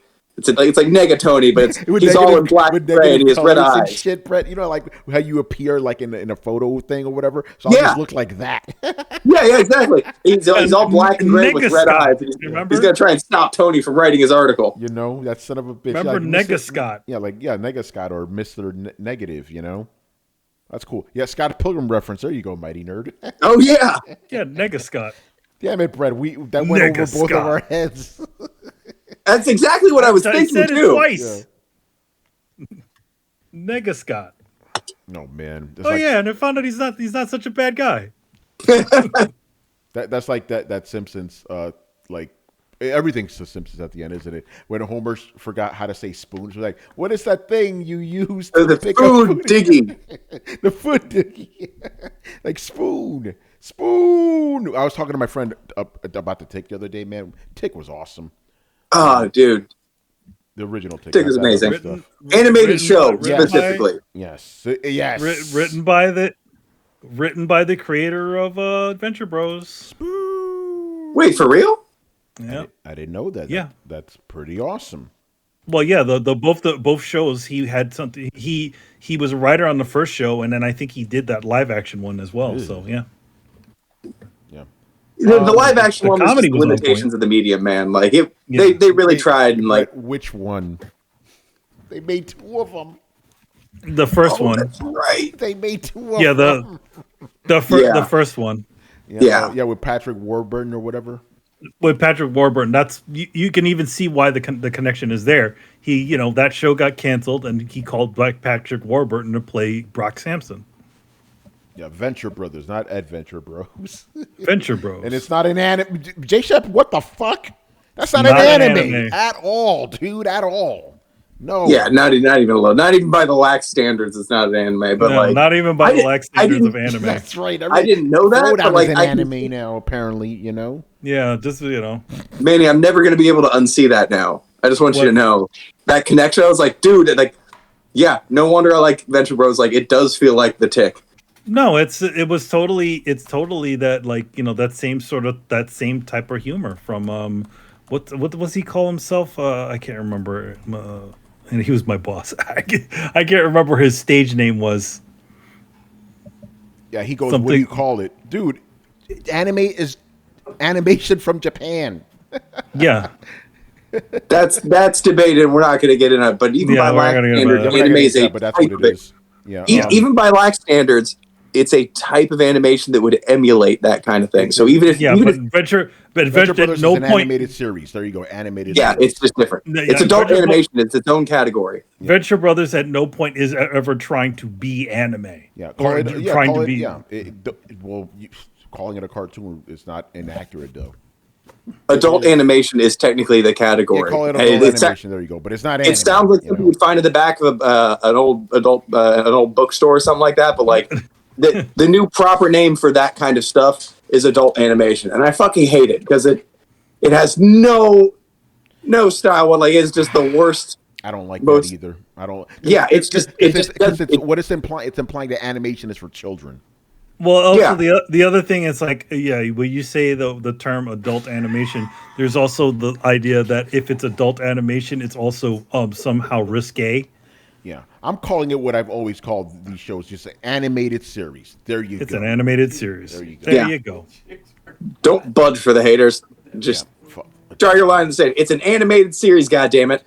Cartoons aren't for kids. Yeah, I mean. Oh man! All right, people, we're done here. Good show. Do we have anything to plug around here? The last. This is my last plug for the Teenage Mutant Ninja 2003 Ultimate Collection, which is out now. You can get it on Amazon or any other place that you buy DVDs and Blu-rays. It is the first ever complete release of every single episode of that iteration of Ninja Turtles, and I worked on it. So yes, everything from the series to the movies, and also for those of you asking about getting your copies signed, I've established a PO box, so I will be giving that out to folks to see if they want to get their turtles signed. Nice, good stuff. Adam, what's going on with I Am Negan? Nothing right now. It's if you want to catch up on the Dead City and all that stuff, we have our stuff out there. I Am Negan on iTunes, Spotify, YouTube. But for the Daryl Dixon, that's sometime in September. So we have a few weeks before that comes up. Then we'll get into life in France. Zombies. Let me check the actual date so folks will know. Daryl, we are going to surrender to the zombies. Daryl Dixon. September 10th. There you go. September 10th. A little over a month from now. Crazy. All right, people. What's up, Carlos? That's 4 days after Starfield. Oh. Happy birthday to Adam, though. You know. Oh yeah! Shout out, birthday, Adam. You're ready. Happy birthday, Adam. Adam, you gotta call me Adam. Hey, Adam, we would like to sell you car insurance, Adam. Hey, Adam. They call me those Adam telemarketers. They always call me Adam. That's when I know it's not from here because I'm like, I don't care what from part. Israel, motherfucker. You could be, you could be from the South. Everywhere, every accent. There's no accent in the United States where someone says the name Adam. Adam. I'm sorry. We'll call one of my characters that, man. Adam. They always, it never feels like, hi, Mr. Adam. Like, bitch, don't you read? It's just how they pronounce. I'm the first man, you know. And I told you that I wasn't named after that. I thought that's why I told my mom. I was like, what? I was named after Adam West because she liked the actor. Better. Yeah, she liked that because I was like, oh, you went with a Bible saying no. She was in the hospital, right? And she's waiting, because it's like she's just there getting ready for it. And she was watching Batman and Adam West, and she liked the actor and she liked the name. And she told my dad, like, what do you think of that? I was like, all right, whatever. Wait. So you guys, so you were literally like, you weren't pre-named before that. You were just like, no. She's watching. He was like, oh fuck, I don't have a name for this kid. Yeah, Adam West. The way when she tells the story, because that's what I thought. I thought it had something to do with the Bible. It's like, no, It was Adam West. So wait, do you have a middle name? No. So I kept that same with my daughter though, because I wanted to name her Harley. Right? And my wife's like, no, we're gonna go. And so we went with Olivia, but I put that as her middle name. So she has Harley. That's her. And then so it's still Batman related. So we have we have an Adam, and then we have a Romero. Yeah. Yes, you do. So does that mean your kid is going to be middle name is going to be called Joker? Or Jack Napier? Oh no. It's going to be one of those. He's going to be called Vincent, you know? Oh man.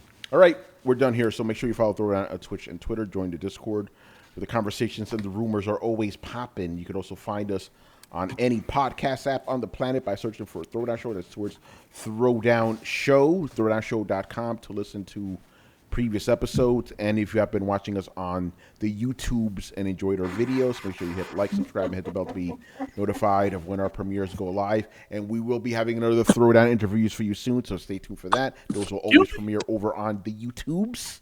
And yeah, for everything else, man, check out the links down below. Once again, I was your host, Tony Polanco, and tonight I was joined by Emilio Lopez. See you next time. Chris Seeley. Hey, take care, everyone. Carlos Romero. Peace out. Adam Vale. Have a good week, people. Brett Murdoch. Deuces. And Brian Manjoma.